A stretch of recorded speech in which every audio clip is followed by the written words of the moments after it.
బలహీనతల యందునా అవమానముల యందునా బలహీనతల యందునా అవమానముల యందునా పడినను కృంగినను నీ కృప కలిగి ఉందునే పడినను కృంగినను నీ కృప కలిగి ఉందునే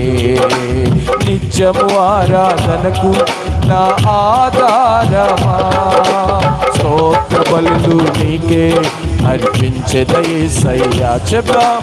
నిత్యము ఆరాధనకు నా ఆధారమా